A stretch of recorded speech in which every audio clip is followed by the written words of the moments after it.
Les voix du livre, le podcast de Livre Hebdo. Vous êtes donc au deuxième forum de la rentrée littéraire de Livre Hebdo. Merci aux libraires, aux critiques, aux journalistes, aux éditeurs, aux influenceurs qui sont dans la salle. Merci également aux libraires, éditeurs et ainsi de suite qui nous regardent. On a voulu avec Livre Hebdo vous présenter la rentrée littéraire à travers les éditeurs et leur poser cette question qui peut aussi être parfois un argument de vente pour les libraires. Pourquoi avez-vous eu envie de publier ce texte? Et donc nous avons avec nous pour cette deuxième table ronde Jean-Marie Laclaftine de Gallimard, Anne-Sylvie Bameul d'Actes Sud et Olivier Nora de Grasset. Olivier, je vais commencer par vous, même si c'est pas très... parce que vous avez un texte que tout le monde attend dans cette rentrée. C'est Jacaranda, le nouveau roman de Gaël Faye, qui avait écrit Petit Pays, qui, je crois pas trop me tromper en disant que c'est un des plus gros succès littéraires des 10 dernières années, qui était déjà donc chez Grasset. Alors, en quoi... la question est assez générale, mais alors, est-ce une suite? Est-ce un autre roman? Est-il toujours question du génocide rwandais, qui était le sujet auquel on associe Gaël Faye? Bonjour à tous. D'abord, merci de m'avoir invité. Gaël, il avait en effet publié il y a 8 ans un livre qui s'appelait Petit Pays, qui était un premier roman et qui avait rencontré un succès en effet inhabituel. Voilà, il faut savoir qu'un premier roman en France aujourd'hui, en moyenne, se vend autour de 800 exemplaires. Voilà, c'est ça, ce sont ça les chiffres aujourd'hui. Alors évidemment, quand on a la chance d'être un primo-romancier qui va vendre autour d'1 500 000 exemplaires et qui aura 34 traductions dans le monde et dont le texte va être adapté au cinéma, puis en bande dessinée, c'est évidemment très singulier. Alors la difficulté quand vous avez ce type de bonne surprise, c'est qu'est-ce qui se passe avec un deuxième livre ? Combien de temps mettez-vous à l'écrire? Il se trouve que Gaël, par ailleurs, n'est pas que romancier, puisque c'est un musicien, comme vous le savez. Alors, comment ça s'articule, Jacaranda, par rapport à Petit Pays? La surprise de Gaël sur Petit Pays, c'est que tout le monde a parlé du Rwanda, alors que Petit Pays, en réalité, parlait du Burundi. C'est-à-dire, la famille de Gaël avait été amenée à s'exiler au Burundi, et n'était pas au Rwanda au moment du génocide. De sorte que, même si Gaël, de retour au Rwanda après, a vécu à l'âge de 8 ou 9 ans l'expérience de côtoyer un pays qui est un charnier à ciel ouvert dans lequel vous venez d'avoir un massacre extraordinairement destructeur dans un temps très limité et avec des moyens très primitifs de mise à mort. Donc un pays d'un trauma, qui vient de subir un trauma exceptionnel. Alors, je pense que Gaël a souhaité ne pas réécrire là-dessus et il a commencé plusieurs autres textes et puis toute une série de facteurs font que progressivement il est revenu tout de même vers le Rwanda. Non pas vers le Burundi cette fois-ci, mais vers le Rwanda. Et en effet, ce deuxième roman, qui s'appelle Jacaranda, court sur à peu près 1 siècle et 4 générations pour raconter ce qu'a été cette histoire du Rwanda. Voilà. Alors, je pense que après un succès comme Petit Pays, il y a à l'évidence l'inhibition de l'auteur lui-même. Comment je reviens avec un deuxième texte? Mais il y a la peur de l'éditeur aussi, c'est-à-dire on a toujours la crainte après un premier roman spectaculaire qu'au fond l'auteur ne soit l'auteur que d'un texte, voilà, ou que le deuxième texte puisse être déceptif par rapport à ce qu'a été le premier. Et donc quand ça n'est pas le cas, et quand le deuxième marque, même le cas échéant, un progrès, parce que c'est quelqu'un qui a 10 ans de plus, qui a gagné en maturité, en gravité, c'est évidemment une très belle surprise. Je trouve qu'il y a à la fois rupture et continuité par rapport à Petit Pays. Et il y a un enrichissement de l'écriture parce qu'il y a un entrelacement de fiction à l'intérieur de ce texte. Et il y a des personnages auxquels on s'attache à travers toutes ces générations qui sont décrites.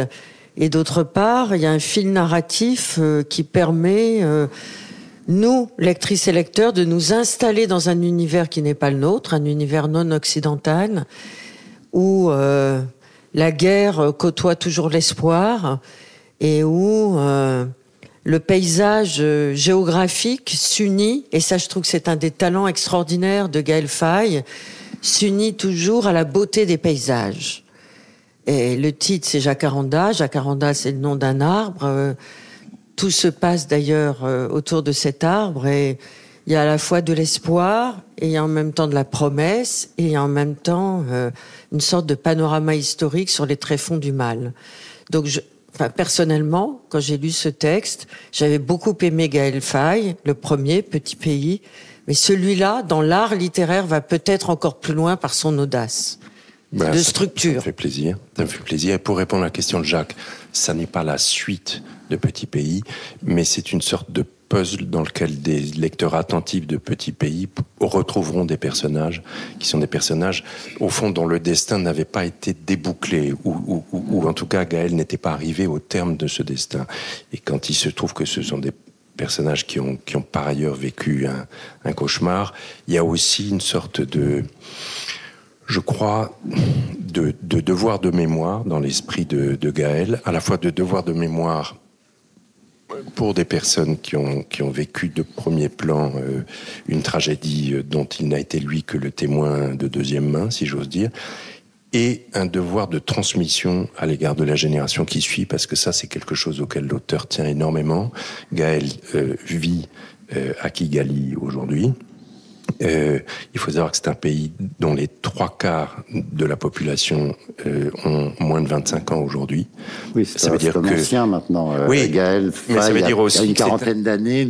Pour nous, ça reste un jeune auteur. Oui, mais il a connu. Pas sur place. Et sur place, ça veut dire que vous avez la majorité du pays qui n'a pas de mémoire vive de ce trauma. Et donc, il y a cette idée aussi de recevoir, célébrer, transmettre, la transmission, le passage de relais. Je pense que ça, c'est très important. Et il le fait oralement et par écrit. Voilà. J'avoue qu'après cette présentation, il est difficile de pas faire une transition vers le livre de Kamel Daoud Ouriz, puisque lui aussi a connu une situation tragique dans son pays. Ici, on est en Algérie. Et ce que raconte ce livre, c'est tout le paradoxe de l'Algérie, et on retrouve des choses qui existent aussi au Rwanda, même si comparaison n'est pas raison. C'est que en Algérie, chaque jour à la télévision, on doit regarder des programmes qui disent à quel point la guerre d'indépendance a été grande et ses héros héroïques. Et en revanche, une guerre que beaucoup de gens, dont la narratrice du livre de Kamel Daoud, ont vécu, la guerre civile des années 90, il est interdit d'en parler. Et ce livre est un cri, un monologue intérieur de quelqu'un qui a perdu sa voix, qui veut en parler, finalement, tout simplement. Oui, en effet, c'est la question de la transmission, comme chez Gaël Faye.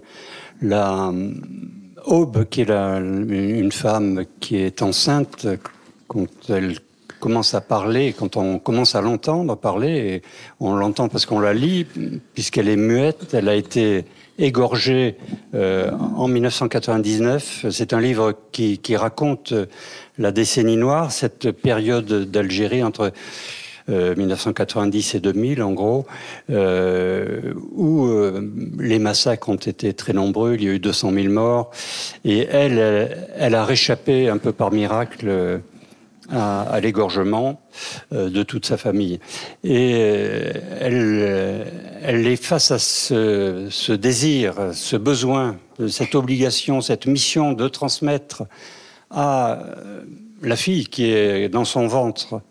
Et elle doit lui raconter ce qui s'est passé. En même temps, il y a une injonction au silence qui pèse sur tout le pays, en effet, qui est obligé de célébrer en permanence la mémoire de la guerre de libération et qui interdit toute allusion à la décennie noire, à la guerre civile. Et très peu nombreux sont les écrivains d'ailleurs qui essaient d'aller vers ce récit parce que c'est interdit d'une part, et puis parce que c'est encore très difficile et enfoui dans un silence extrêmement douloureux.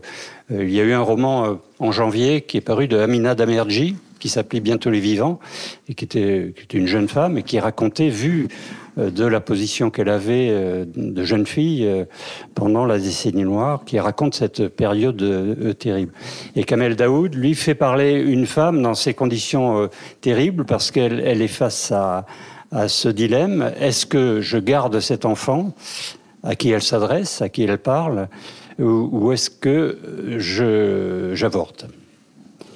Et tout au long du livre, en fait, le suspense du livre est basé sur cette interrogation terrible où elle raconte, dans le style de Kamel Daoud, qui est un style très, très lyrique, très emporté, où elle raconte ce qu'ont vécu une bonne partie des Algériens, à la fois pendant la décennie noire et depuis, dans cette chape de silence qui est imposée à la population.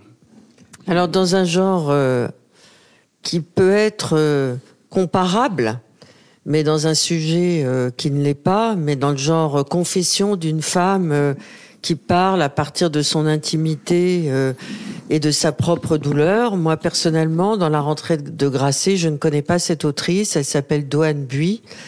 Elle publiera un livre qui s'intitule « Le pays de nulle part ».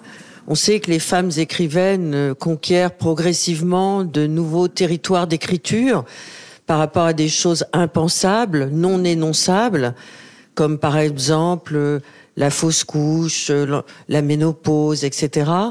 Et dans ce texte, Olivier Nora, Doan Buis parle de cette douleur que n'importe qui, femmes et hommes, peut comprendre, d'un enfant qui est, on le sait, elle le sait, les médecins le savent, mais elle, en tant que mère, elle se situe dans un espace de volonté de l'inconnaissable. Elle espère que son enfant va vivre. Comment et pourquoi avez-vous choisi de publier ce texte qui est noir, mais qui est en même temps porteur d'espoir, parce que vous parlez de transmission depuis le début de cette séquence, et là aussi, il y a une volonté de transmission vers toutes les personnes qui pourraient lire ce texte et s'en emparer. Doan Buis, ça marche ça ? Oui. Doan Buis est journaliste. Elle a publié un très beau livre chez Grasset qui s'appelait La Tour. L'histoire de ce texte-là est plus longue, plus douloureuse et plus contournée.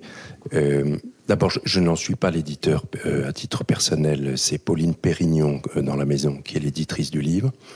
Et le livre, j'ai du mal à l'appeler roman, parce que je pense que c'est une sorte de narrative non-fiction, comme disent les anglo-saxons, c'est-à-dire...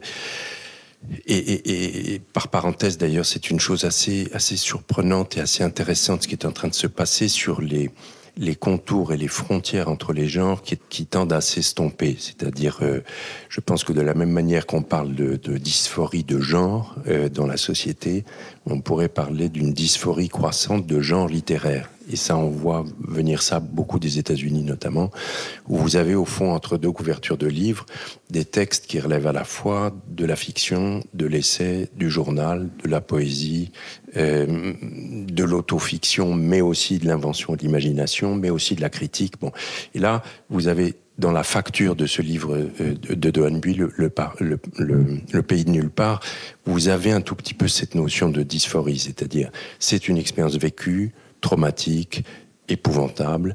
Le texte lui-même, et elle le dit dans le livre, est un texte qu'elle avait commencé d'écrire juste après la perte d'un enfant, qu'elle avait renoncé à poursuivre, à achever et a fortiori, évidemment, à montrer, à faire lire et à publier. Parce que la douleur était trop forte, parce que la cicatrice était trop à vif et parce qu'il y avait la notion d'une sorte d'obscénité à écrire sur ou à faire de la littérature avec. Voilà.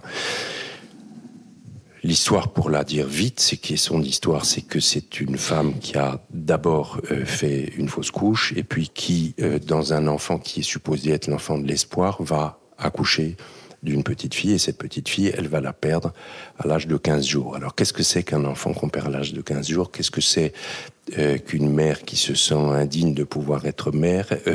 Est-on veuve?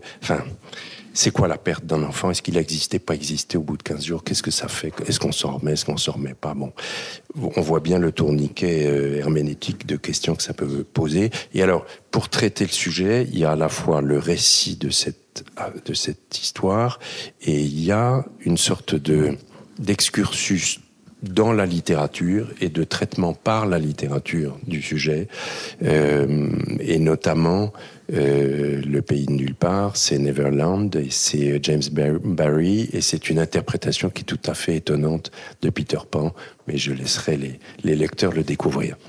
Dans la rentrée Grasset, on peut dire que la dysphorie littéraire s'installe parce que, bon, il y a le Claudie Hunzinger, il y a Amélie Nothomb chez Albin Michel et il y a Claudie Hunzinger chez Grasset. Personnellement, moi, j'en suis très contente de voir ces personnes qui reviennent à chaque rentrée. Et Claudie Hunzinger va encore plus loin dans ce texte que vous allez publier, parce que il y a des pages de poèmes, il y a des pages de fulgurance, il y a une disruption de la narration, il y a des chapitres extrêmement courts, et c'est à la fois un poème incandescent et une réflexion sur le temps et la beauté de la nature.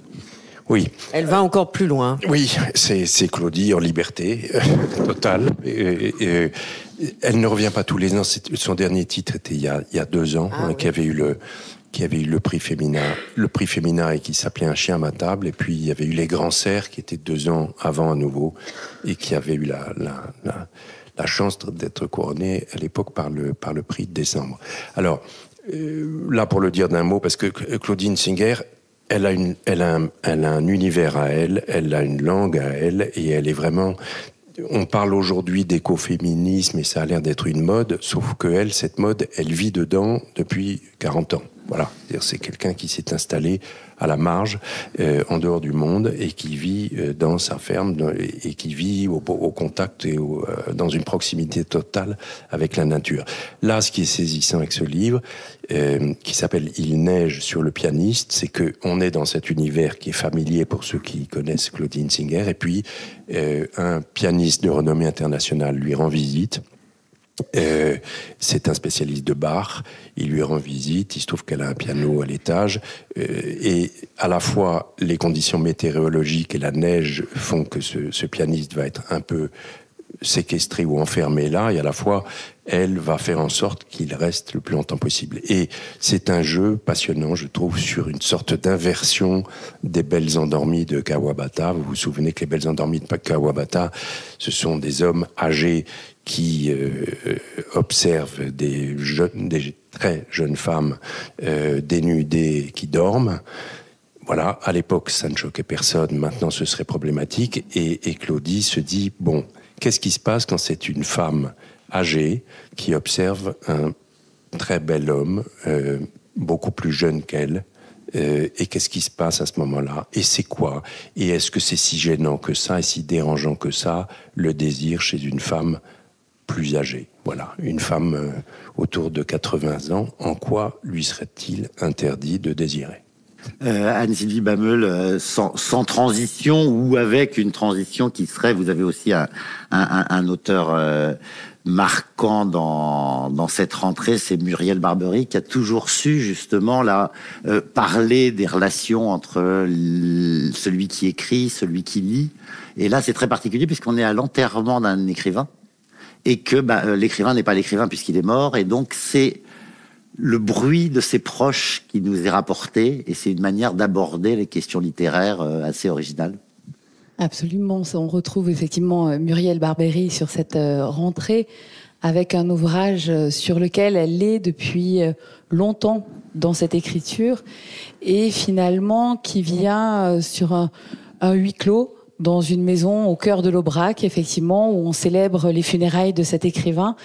Et en fait, le point de départ, c'est un trio de un frère, une sœur, et ce grand ami, finalement, qui vient de décéder. Le frère est déjà décédé auparavant.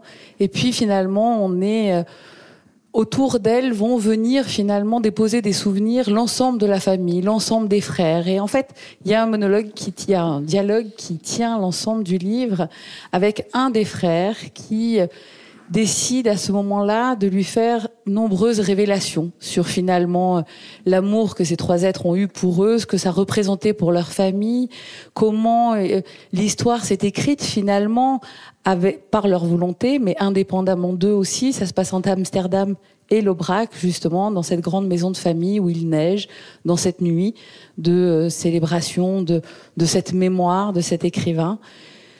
Beaucoup de choses se passent et puis finalement, on s'aperçoit que tout le monde est venu déposer ses souvenirs qui ont été des événements marquants dans la vie des uns et des autres. Et c'est une écriture en spirale comme ça, je dirais, à travers le livre qui est plutôt court et ramassé, mais qui nous fait là toucher aussi tout l'agilité littéraire de Muriel Barbery à travers cet ouvrage. J'ai l'impression que vous insistez tous les trois sur le temps qu'il faut, que certains auteurs ne publient pas tous les ans, mais tous les 2 ans. D'autres ont besoin de 7 ou 8 ans pour accoucher d'un texte. D'ailleurs, j'avais cette anecdote qui m'a paru quand même assez intéressante dans le cas de Gaël Faye, c'est qu'effectivement, il a mis 8 ans à écrire un livre, mais pendant ce temps-là, il a fait 5 albums. Donc, le temps de l'écriture ma question est un petit peu générale, mais comment est-ce qu'on fait pour donner du temps et de la confiance aux auteurs? Enfin, je sais pas si... En fait, je crois qu'ils l'ont au point de départ. Dès lors qu'on commence à travailler avec eux, ils ont le temps nécessaire. Et c'est bien, je pense que c'est aussi pour ça qu'on appelle nos entreprises des maisons d'édition, parce que c'est une maison dans laquelle ils vivent, ils évoluent, ils arrivent à porter leurs livres avec des atermoiements, des doutes. C'est aussi ça, écrire, c'est aussi ça, être auteur. Et je dirais à charge pour tous les éditeurs qui les accompagnent, justement, de les accompagner dans ce cheminement de maturation de textes. Parfois, ils ont besoin, effectivement, de les abandonner, d'aller vers d'autres choses pour pouvoir y revenir. Parfois, c'est des récits très personnels qui sont effectivement très douloureux, comme on en parlait. Et parfois, c'est des sujets qui ont besoin, justement. On voit bien certains auteurs qui viennent poser mot après mot, finalement, et c'est une longue construction. Ils ont tous leur rapidité. Vous posiez tout à l'heure la question de comment on se construit une rentrée. Je dirais, effectivement, c'est à partir des livres qui sont là, qui ont atteint ce niveau et qui arrivent à cet endroit où ils peuvent être transmis. Les auteurs arrivent à s'en détacher et qu'on puisse justement les faire passer de main en main, tel notre métier au quotidien. Alors, dans la rentrée, vas-y. Non, mais dans la rentrée Actes Sud, il y a des auteurs qu'on connaît bien, qui reviennent de manière régulière, justement, parce qu'ils ont estimé qu'ils ont terminé leur travail. Et parmi les auteurs Actes Sud, évidemment, il y a Jérôme Ferrari. Absolument. Et puis ça a été une longue absence. Enfin, le dernier livre à son image était publié en 2018. Donc et puis finalement 2024 sera une année Jérôme Ferrari parce que À son image sortira au cinéma le 4 septembre. Et puis Thierry Peretti, qui est aussi Thierry de Peretti, un artiste de Corse et donc ce nouveau roman Nord Sentinelle. Nord Sentinelle. Donc je dois dire, alors il fait référence à cette tribu, je sais pas si vous vous souvenez de ça, qui dans une île au large de l'Inde envoie des saguets à tous les gens qui ont le malheur de vouloir la visiter, et il pose un peu la question si son île, la Corse, aurait mieux fait finalement d'envoyer des flèches et des saguets à tous les gens qui venaient la voir. Et c'est toujours très étonnant chez Ferrari, c'est qu'on a l'impression que il adore la Corse, elle coule dans ses veines, et en même temps il la déteste, elle l'agace, et il a ce ton de moraliste pour dire ce qui va et ce qui ne va pas. Absolument, on sent bien toute l'ambiguïté qui existe dans sa relation à ce territoire, dans sa relation à lui-même aussi, enfin en tant que là le narrateur, ce narrateur qui effectivement appartient à cette terre de Corse, qui voit ces touristes et ce tourisme de masse surtout comme un flux continu d'envahisseurs finalement, mais en même temps avec toute l'ambiguïté qui sied aux personnes qui accueillent ces touristes, qui vivent de ce tourisme, qui jouent l'authenticité pour justement entretenir ce flot. Et donc on sent bien qu'on est dans un endroit difficile où en fait ça raconte aussi notre relation à l'autre, à sa différence, à nos interdépendances et finalement et nos dépendances aussi, parce que le narrateur essaye de partir, il va faire d'autres expériences en dehors de son île et finalement on sent qu'il est rattrapé par son île, il revient, il en est à la fois heureux, nourri, en même temps il y a quelque chose qui l'agace au plus haut point dans cette relation-là et en même temps voilà sur un texte court qui appartient à un triptyque en fait où Jérôme questionne justement la notion d'envahisseur à différentes échelles, cette notion de colonisation aussi finalement qu'il ressent et qu'il pose là dans sa dimension extrêmement contemporaine finalement et très occidentale également. Et voilà, et c'est les retours que l'on a des personnes qui découvrent le livre sont effectivement l'impression de retrouver un vieil ami qui est parti pendant quelque temps et qui, Dieu soit loué, revient et le bonheur est intense de retrouver son écriture, son style qui est à la fois à une distance mais extrêmement touchant et percutant. Donc effectivement une belle découverte. Mais chez Actes Sud, ça déménage toujours. Vous avez chaque année à la rentrée littéraire un livre qui vient nous faire trembler. Il y avait un jeune homme l'année dernière et là il y a Trash Vortex et dans cette espèce de possibilité de défier des choses dont on ne parle jamais grâce à la littérature, est-ce qu'il s'agit d'un manuel contre les riches? Alors je pense que c'est pour Mathieu Larnaudy, donc qui a écrit Trash Vortex, c'est aussi un défi littéraire. Son écriture, et je vais partir par là parce que c'est la première chose qui vous saisit quand on ouvre le livre.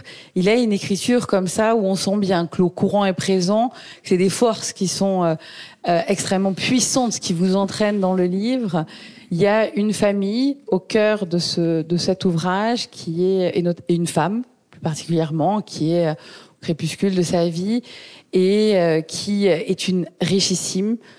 Une histoire familiale d'un empire absolument gigantesque et qui fait face finalement à toutes les angoisses apocalyptiques qui émergent aujourd'hui dans notre société, qui sont là.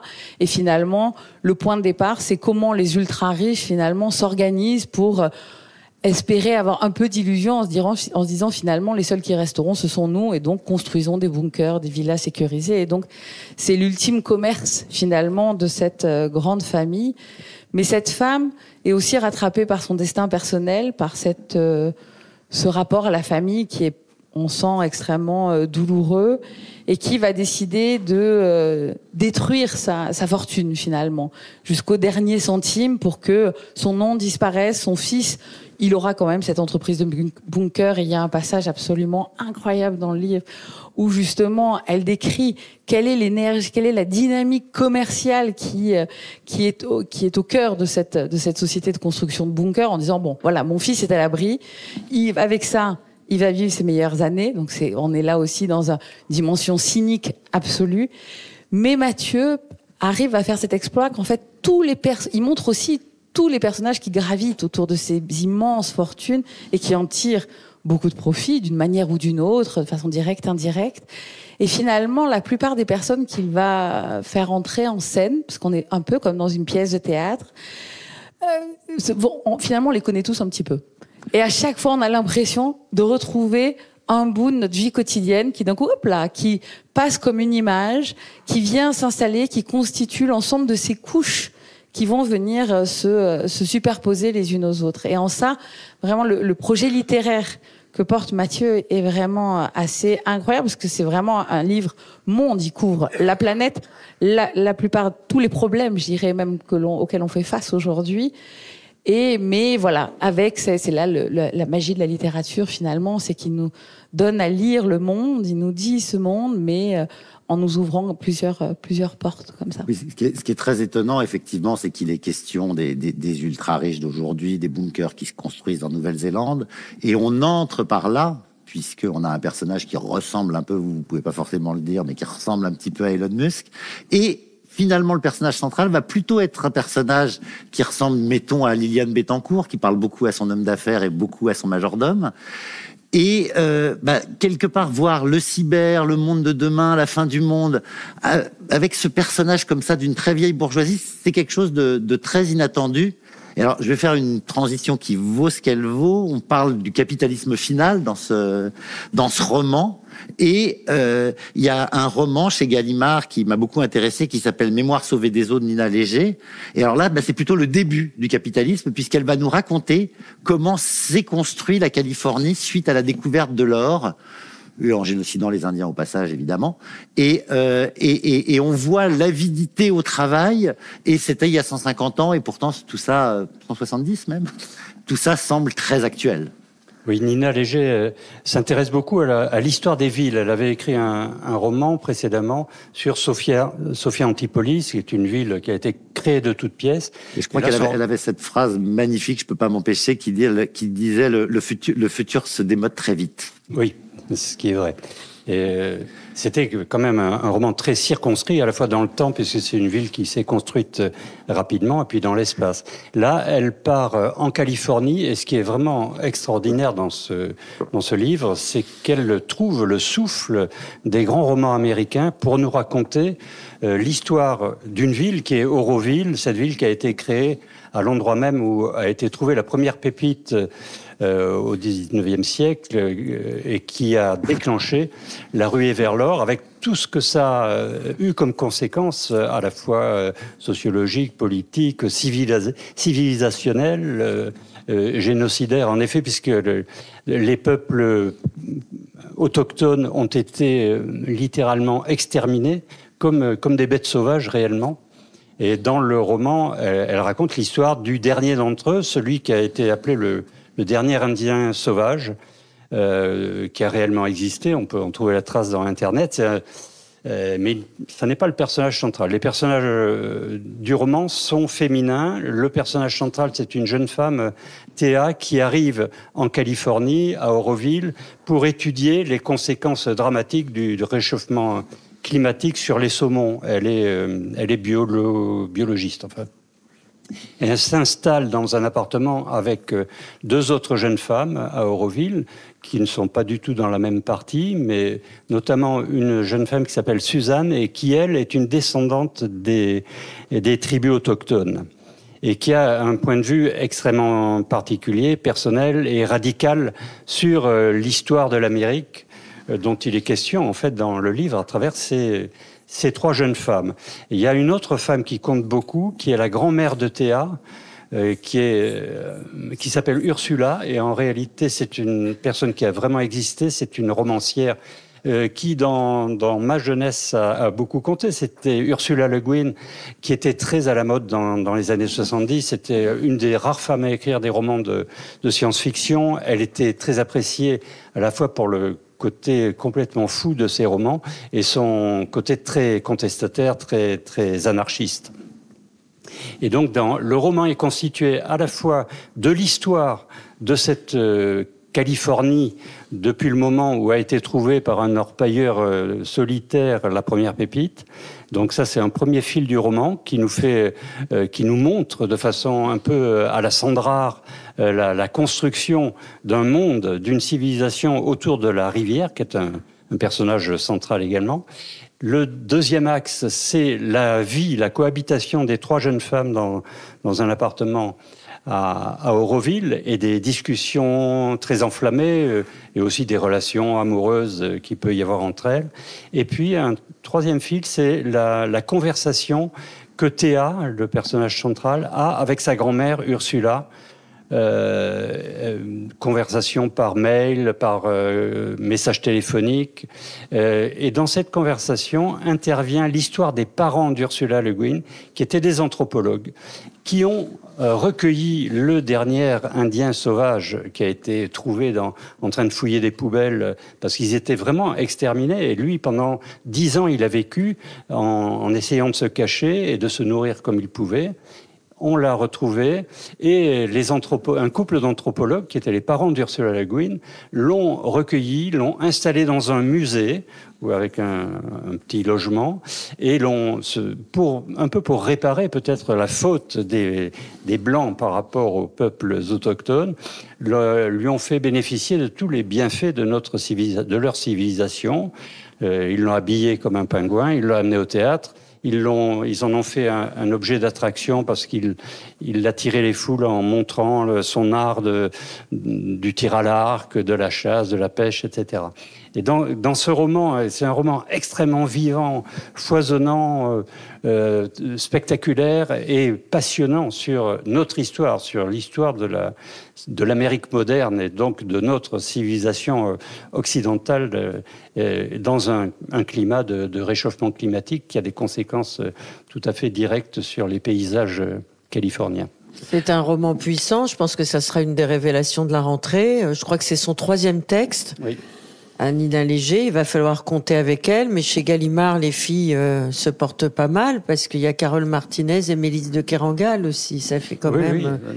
Non, mais je pense qu'on a une très belle entrée. Carole Martinez, elle apporte...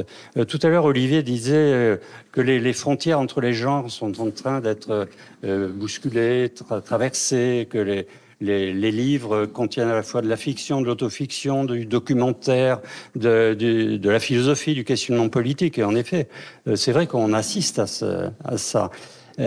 Carole Martinez, elle apporte ce côté, et je lui en suis infiniment reconnaissant, que c'est du pur roman. C'est du roman avec du merveilleux, de l'invention.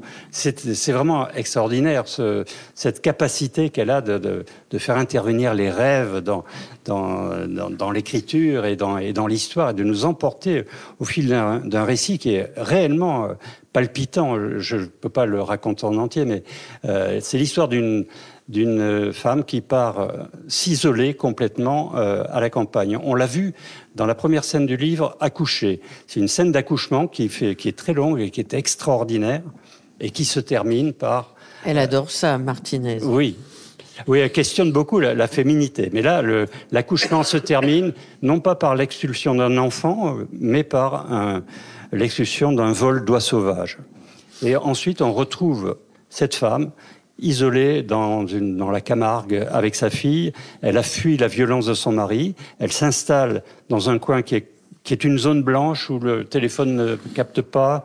Et elle a prévu de rester quelques mois avec sa fille qui a 8 ans pour faire le point.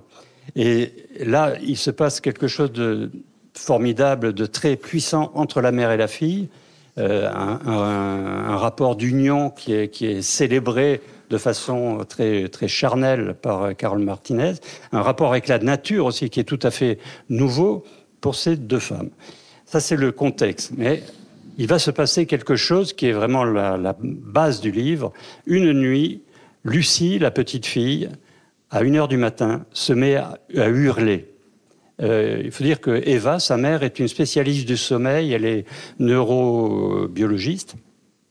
Elle ne comprend absolument pas ce qui se passe. Elle voit que sa fille est en plein sommeil paradoxal et elle hurle pendant 1 minute et demie, 2 minutes, sans qu'on puisse l'arrêter. Il n'y a rien à faire et elle ne comprend pas.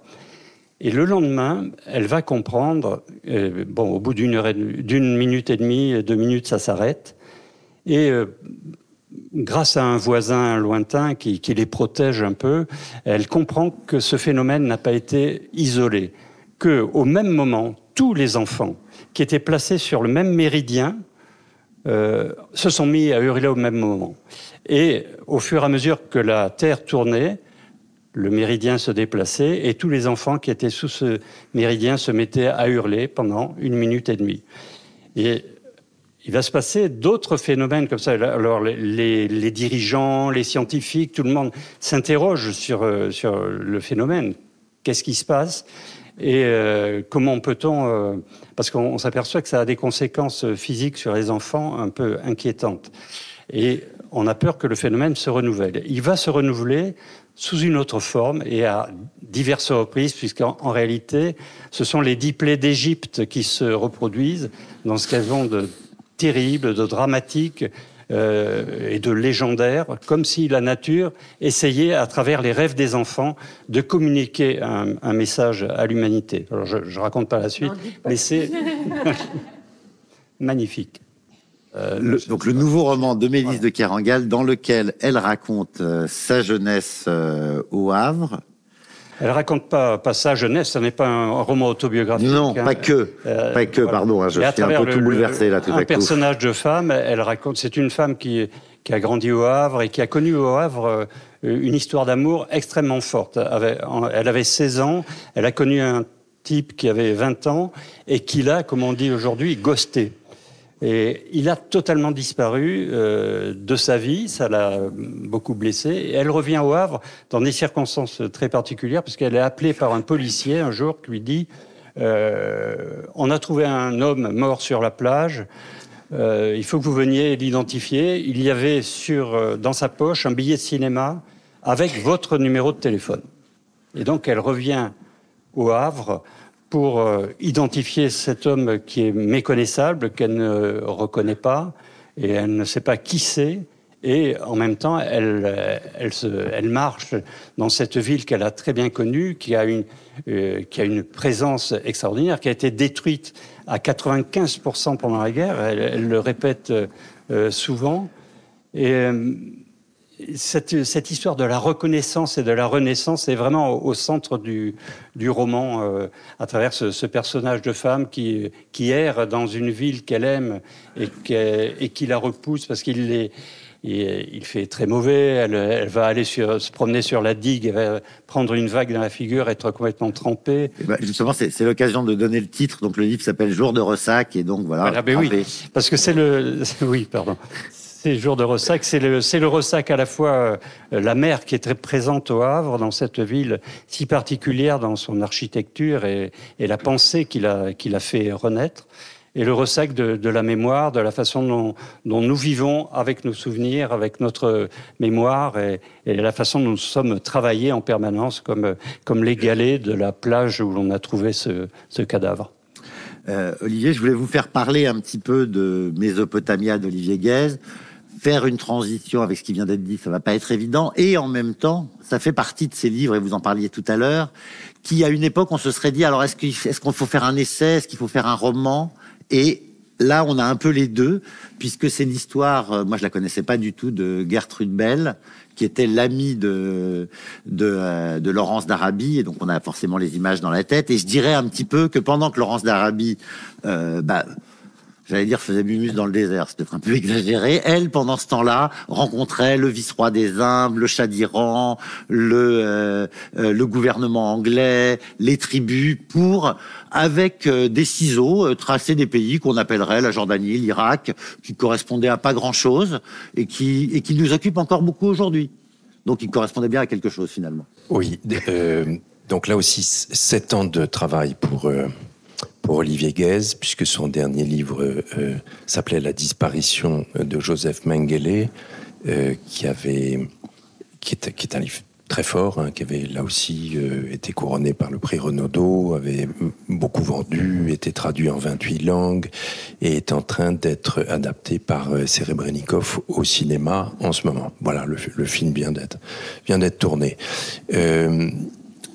Là, il s'agit d'une entreprise très ambitieuse, puisqu'il s'agit à travers le personnage de Gertrude Bell, qui a été ni plus ni moins la femme la plus puissante de l'Empire, le plus puissant de l'époque, puisque c'est la femme la plus puissante de l'Empire britannique dans les années 20, et que l'Empire britannique est l'hubris colonial, je dirais, le plus puissant du XXe. Bon. C'est un personnage extraordinaire, elle parle 6 langues, elle est anthropologue, elle est ethnologue, elle est d'une famille victorienne.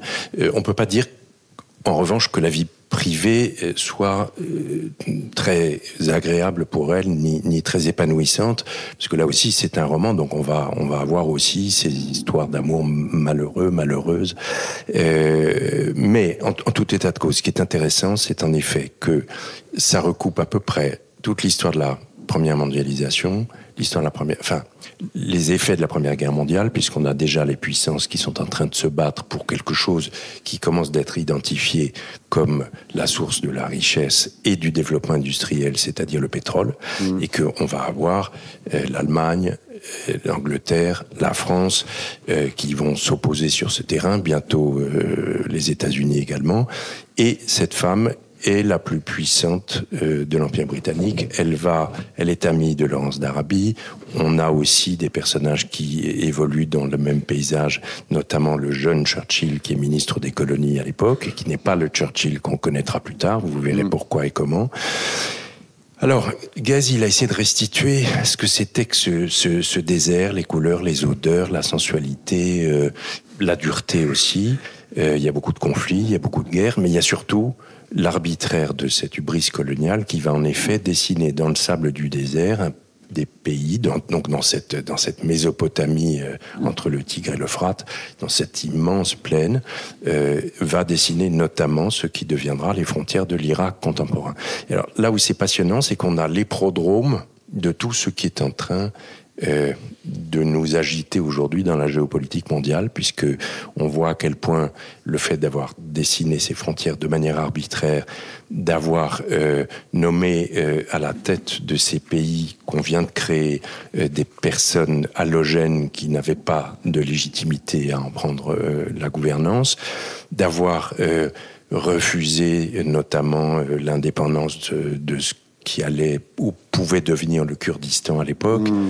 Bref, ce sont tous les rapports Orient-Occident, Islam-Occident, Kurdes, pas Kurdes, et plus l'invisibilisation de cette femme, en gros, dont personne n'a retenu la mémoire.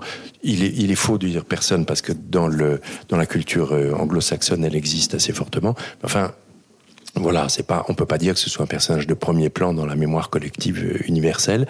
Or, c'est un personnage hors norme. Voilà. Non, ce qui est très étonnant, effectivement, c'est que je pense qu'on n'y pense pas tous les jours, mais quand on voit des choses sur l'Irak, on se dit, c'est bizarre ce pays quand même, où au nord, ils se disent kurdes, au sud, ils sont chiites, au milieu, ils sont sunnites. Et comment on a pu créer ça? Quand on a lu ce livre, on a compris. On a compris, et une des raisons, et j'ai trouvé ça intéressante, c'est que Churchill disait tout ce que vous voulez, mais il faut que ça coûte pas trop cher. Faudrait faire le bilan à long terme. Anne-Sylvie, est-ce qu'il y a un autre livre dont vous aimeriez nous dire un mot?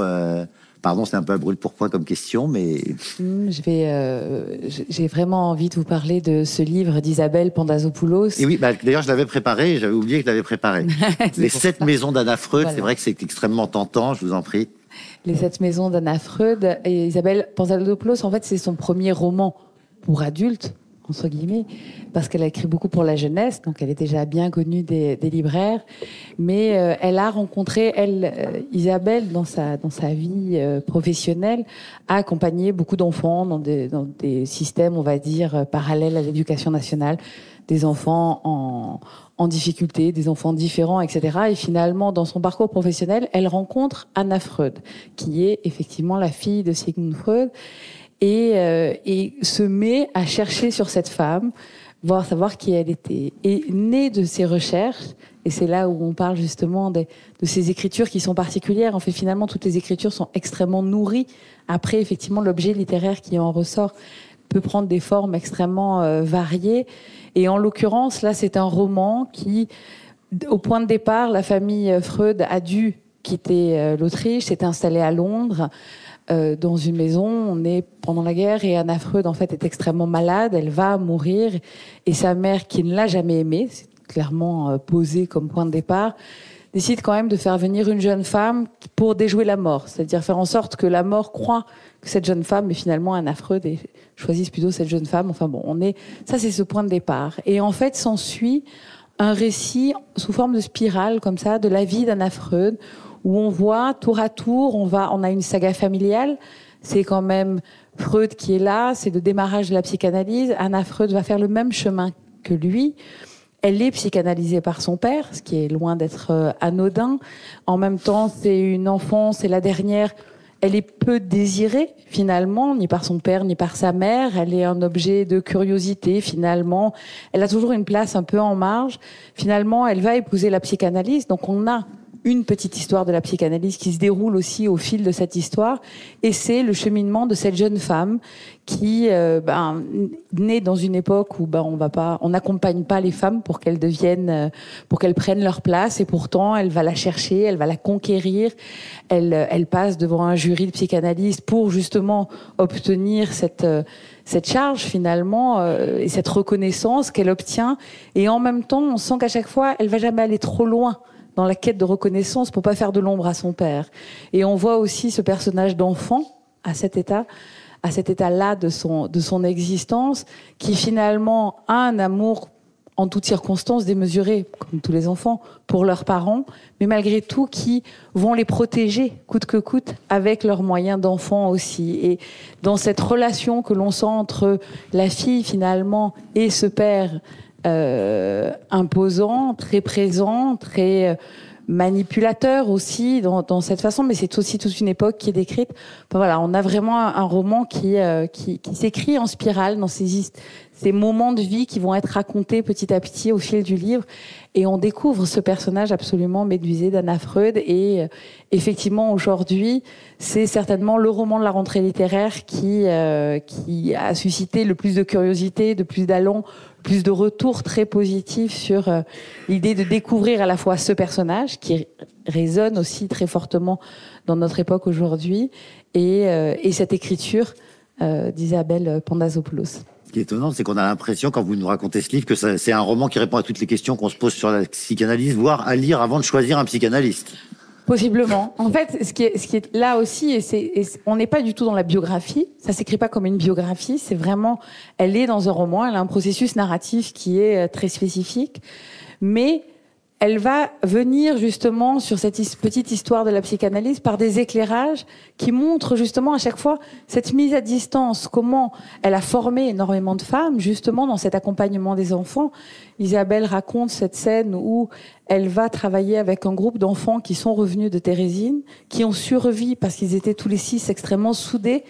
Et en fait, Anna Freud va les accompagner pour que petit à petit, ils retrouvent une vie normale et qu'ils arrivent à comprendre que seuls ils peuvent survivre et ils peuvent se dessouder les uns des autres.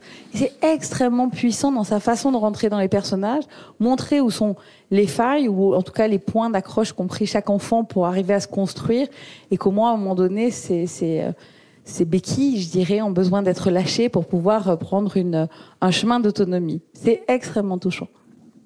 Jean-Marie Clafetine, est-ce qu'il y a un livre dont vous aimeriez dire un mot Oui, c'est toujours un peu difficile dans une rentrée de 10 livres, rien que pour la blanche. Je vais choisir à votre place, mais... Alors, il y a un livre que j'aime énormément, c'est le roman de Abigail Assor. C'est un deuxième roman. Elle avait fait un premier roman qui s'appelait « Aussi riche que le roi », qu'on avait beaucoup remarqué. Elle est marocaine. Et ça racontait l'histoire d'une jeune fille qui était tout à fait décidée à casser le destin qui lui était promis dans une société marocaine complètement verrouillée.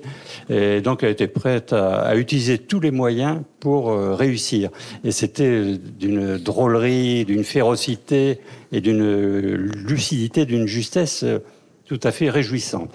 Et là, elle donne un deuxième roman qui s'appelle La Nuit de David, qui est totalement différent, ce qui est encourageant pour la suite, parce que ça prouve qu'elle a une palette vraiment très, très large.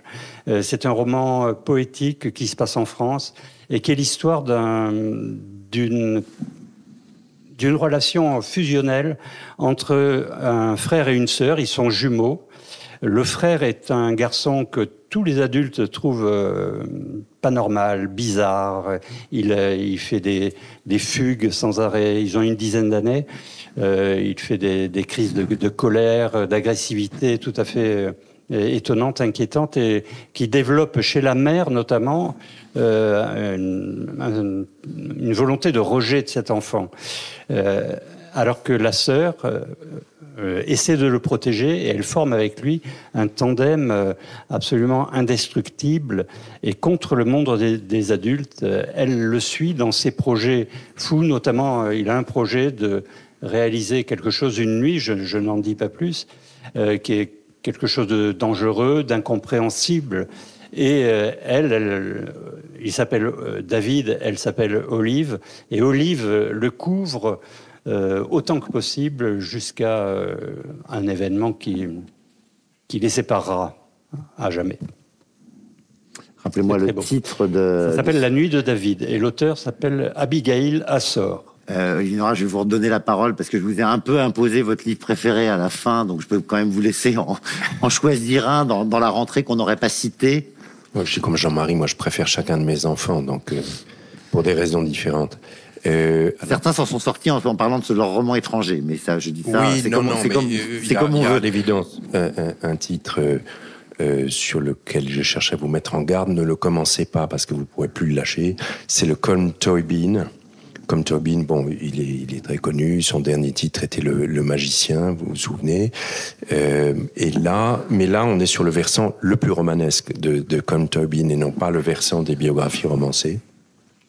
Voilà, et ça s'appelle Long Island. Et je vais être très bref parce que c'est pas le lieu pour développer les choses, mais c'est une femme déchirée entre deux pays et entre deux hommes. Je vais juste vous donner le petit pitch du début parce que je le trouve très habile, très vertigineux et d'ailleurs nous donnant à tous à réfléchir. C'est une femme très bien installée dans sa vie, d'origine irlandaise. Elle vit aux États-Unis avec un mari qui est d'une famille italienne. Ils ont des enfants, tout ça baigne. Bon, enfin, c'est un mariage traditionnel, classique, etc. Un homme sonne à la porte un matin et il lui dit voilà, votre mari est l'amant de ma femme. Lui a fait un enfant. Cet enfant n'est pas le mien, j'ai aucune intention de le garder, donc je vais vous l'amener, et c'est vous qui allez l'élever. Voilà, je vous laisse là-dessus.